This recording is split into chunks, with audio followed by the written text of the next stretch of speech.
بسم الله الرحمن الرحيم الحمد لله رب العالمين صلى الله على النبي الكريم وعلى آله وصحبه أجمعين.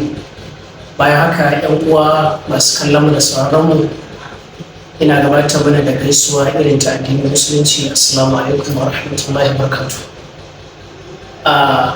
Barkan mu da kasancewa a cikin wannan tasha ta TV talabijin mai suna Musfa TV tare da wannan sabon shiri namu wanda za mu fara ɗaukansa a yau insha Allah mai suna Birnin Masoya da soyayya a mahangar shari'a da kuma rayuwa.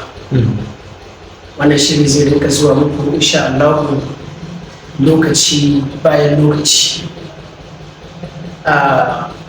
Farko abinda za mu tattauna da 'yan uwa musulmai kan abin da ya shafi mahanga ta shari'a da kuma rayuwa a ɓangaren soyayya.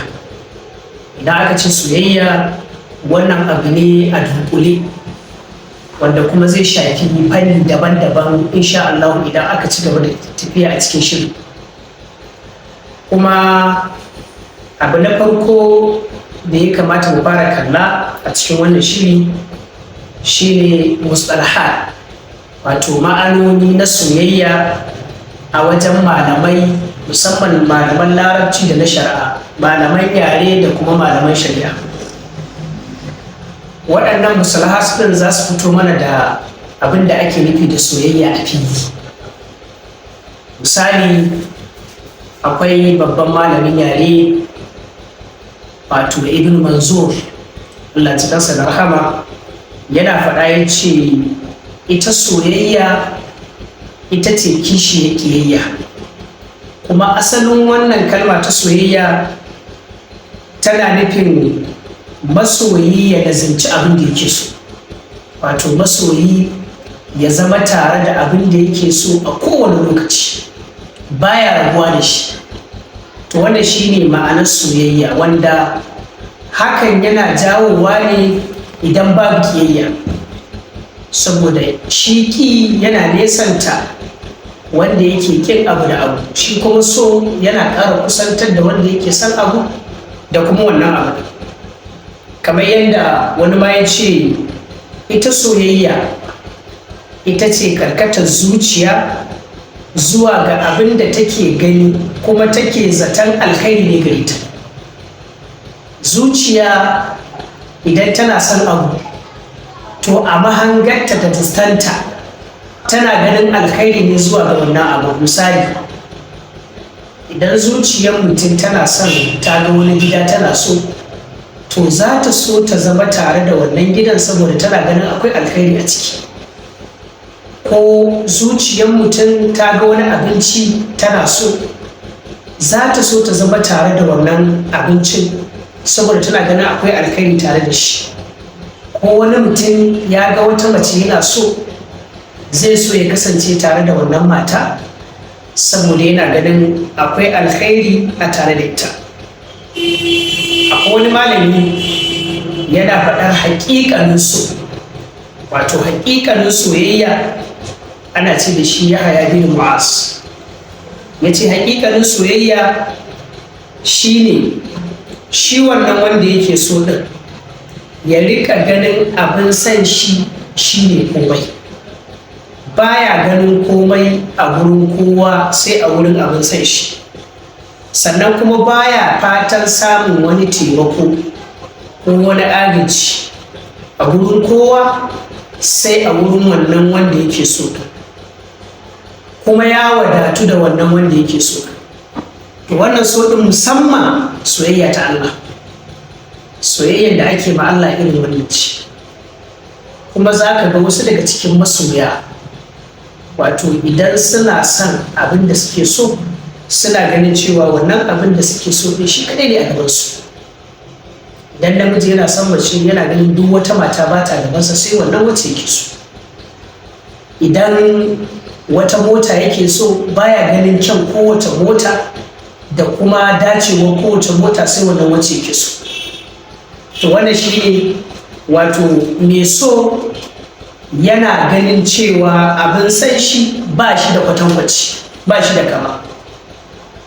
Kamar yadda wani ne yake faɗa cewa ita ingantacciyar soyayya wato tana hukunta bibiya da kuma dacewa a cikin san abinda wanda kake so yake so.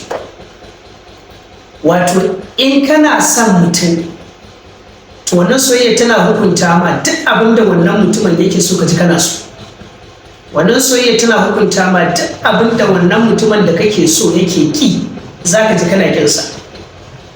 To wannan shi ne so, yana sa masoyi ya rika bibiyar masoyinsa. Misali yanzu idan aka ce ga wani saurayi yana son wata budurwa, to za ka ga duk abin da wannan budurwar take so, shi ma wannan saurayin yana son shi, yana bibiyar ta wajen abin da take so. Ita ma haka idan tana son wani saurayi ko wani abokin so, za ta ke jin tana son duk wani abin da shi wannan abin da take so din, wanda take so din yake so. So wannan ita ce ainihin soyayya, kuma suna kin abin da junansu yake ki. Wannan masoyin yana kin abin da masoyinsa yake ki. Kuma suka ce a wata mahangar ita soyayya tana gudanawa ne a magudanar sha'awa. Tana gudanawa a magudanar sha'awa. Akan cewa wane yana son nama, ma'ana yana sha'awarsa. Kuma idan aka ce wane yana sha'awar abu kaza, to ana nufin yana son abu. Don haka wani lokacin soyayya, musamman a mahangar malaman yare, tana zama a matsayin wato sha'awa. Wani cikin malamai ya ce ita soyayya ana ce da shi wato fa'alibi. Ya ce ita soyayya tana huta tare da amfanar da zuciya, daura zuwa ga wanda ake so. Mana idan mutum yana son abu, to idan ya fuskanci wannan abu, fuskantar wannan abin yana sa zuciyarsa ta rika samun hutu. Idan yana fesin ɗinsa, yana ganin shi gashi, to sai zuciyarsa ta rika samun hutu, ya rika jin daɗi a rayuwarsa. Kuma wannan so ɗin yana sa ruhin mutum, ran mutum ya rika samun abinci, saboda akwai hanyoyi da rai yake samun abincin da yake ci, ran ɗan adam. Daga cikin abubuwan da ran ɗan adam yake samun abincin da yake ci ta gare su akwai soyayya. Idan ɗan adam yana ƙaunar abu, yana son abu, to idan ya samu dama ya fuskanci wannan abin, suka yi gaba da abin, ransa yana samun wani abinci da yake ci na jin daɗi. Kuma ya ce soyayya tana gina gangan jiki. Gangan jikin masoya yana ginuwa a lokacin da suke cikin shauƙin soyayya. Sannan kuma shi wannan soyayyan yana ƙara ma gangan jiki ƙarfi, musamman idan masoya suka fuskanci wato ainihin abokanan soyayyarsu. Suna ƙara jin karsashi, suna ƙara jin shauƙi, suna ƙara jin karkata zuwa ga junansu.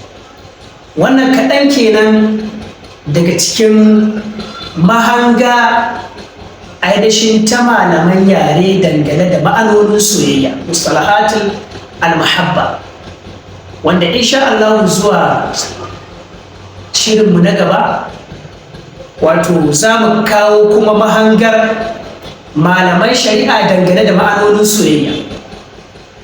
A nan za mu dakata. Wassalamu alaikum wa rahmatullahi wa barakatuh.